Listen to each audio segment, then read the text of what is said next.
let's get into these rankings in terms of the major division. See what you're thinking. Week number 2. Teams dropping out this week. Prairie A&M Panthers at home got beat up a little bit there. 1-1 on the season. They're still 1-0 in the conference race, which is the positive thing. Alabama State Hornets was stunned in many people's eyes as Miles Golden Bears gets it done as they lose the D2 SIAC. So that continues the matchup there. And Hampton Pirates drop out as well after what they thought was a big win in week 1 over Grambling. They fall to their rival in week 2, Norfolk State. With that being said, let's get into the top 7 and see what that looks like this week. At number 7, we have a team that is not ranked jumping into the top 7. Alabama A&M Bulldogs, 1-1 on the season. They get the showdown this week as they go to Southern. They'll be going in as the 7th ranked team in the poll rankings. We'll see what that looks like. At number 6, you also have a non-ranked team jumping in. Bulldogs coming in with 157 points, I should say. Howard Bison at number 6, 1-1 on the season as they get a win over Morehouse. 170 points, not ranked last weekend. That is the Morehouse Maroon Tigers we just talked about in their matchup, going back into another classic. At number 5, Tennessee State Tigers, 1-1 on the season. They get the big win. Told you about the player of the week out of the Big South OVC. Tennessee State Tigers rolling now after getting a victory. Tough opening game against Notre Dame, but they bounced back with a win in the Southern Heritage Classic. 174 points. As we get into those teams that are ranked, guess who's back in the top 4? At number 4, Jackson State Tigers, 2-1 on the season. 0-1 in the conference race, but they are 175 points. They are up 3 spots in the poll after bouncing back after week number 1. At number 3, Morgan State Bears, 1-1. Many folks, they would feel like they were that close, maybe seconds away, literally, from being 2-0 and shocking an FBS program win. But now they have to get that mojo back after being 1-1, 200 points. But they remain at number 3. At number 2, Florida A&M Rallies, 1-1 on the season. 1-0 in conference race, 2-0, 2 first-place votes, and they just keep rolling. They did have their loss to South Florida, but they look good if there's such a thing. At number 1, North Carolina Central Eagles are 2-0. They beat up on Aggies as they just keep rolling in that Carolina Classic there. North Carolina Central gets it done. 11 first place votes, 231 total points. They are and continue to be the unanimous number 1 team in the major division poll rankings. I started with you, Charles. So I'm going to go to you, AD Drew. Let me know what do you think of the top 7 this week in Dr. Ville's Inside the HBCU Huddle Report, major division rankings for week number 2.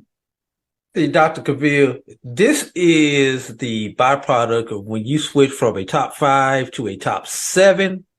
There's a couple of teams on this list that don't deserve to be up here right now, and I'm just being real.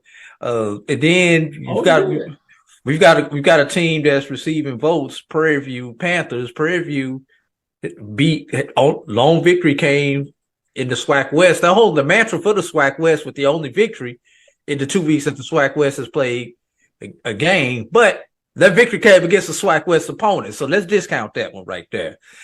Alabama State, we've already went through that one. Hampton, we kind of gone through that one. But get back into it. Alabama A&M is kind of there by default. I mean, because you have to. Because you said we going with the top 7, that's why Alabama A&M is there. That's right now. They have not. They lost big in week 1 and they beat a D2. You're supposed to be claimed. And I'm just being for real. I would think about switching Howard over Tennessee State. Yeah. I've got to put Jackson State over Morgan. I know Charles loves me saying that. Poor Morgan. If you watch ESPN, Scott Van Pelt last night after the game last night, the bad beats, the top bad beat of the week was Morgan State. Yeah. I was waiting on the top. Right. Bad I wasn't beat gonna say nothing, but it's true. It was. And that was anyway. I go back and listen to Sunday Sports Rap and listen to how I broke that down and how that should have gone on. But anyway, I'm done. But I can't argue with you with number one and number two. I do think Jay Say should be number three though. All I'm gonna say is those Bulldog fans, Alabama A&M, send your texts and tweets to this. That was me. I just do the rankings. I just put it together. He's not a believer, but I'll say this. You got a chance to go down to Baton Rouge. Maybe if you do something nice down there, you get another believer. We'll see. Charles, what do you think of in this top rankings? What are your thoughts on all this?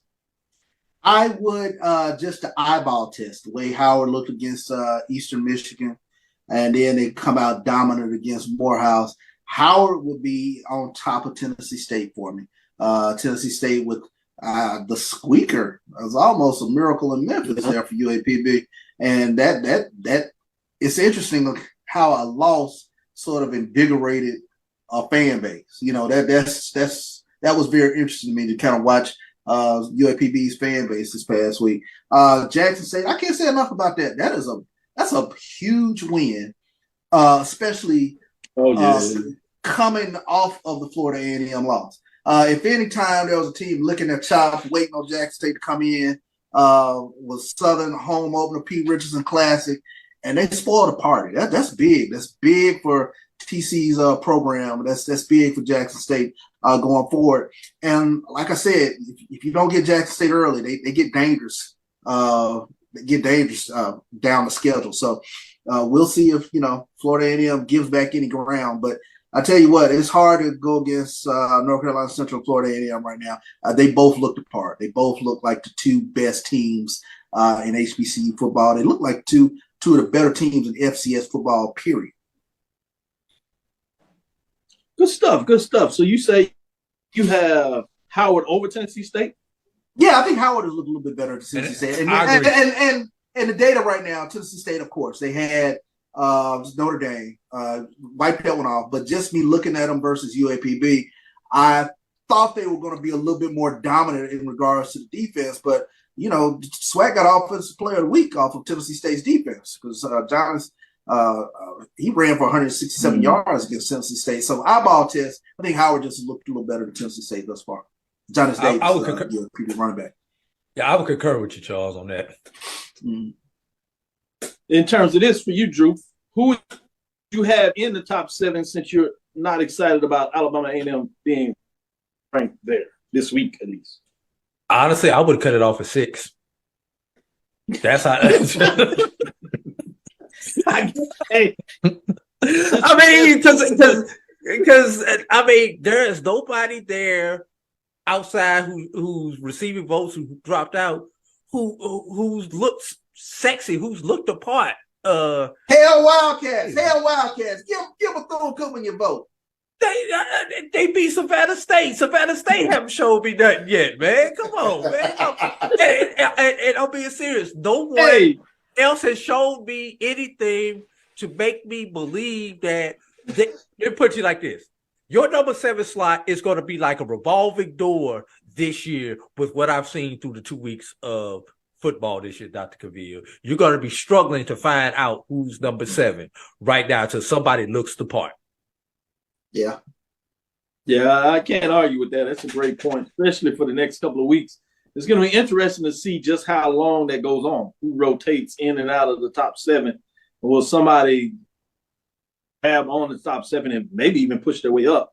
That will be fascinating to say. But last thing, since you're picking on number 7, I said that purposely. Norfolk State? Who? Norfolk State. That's a good one. He said, who?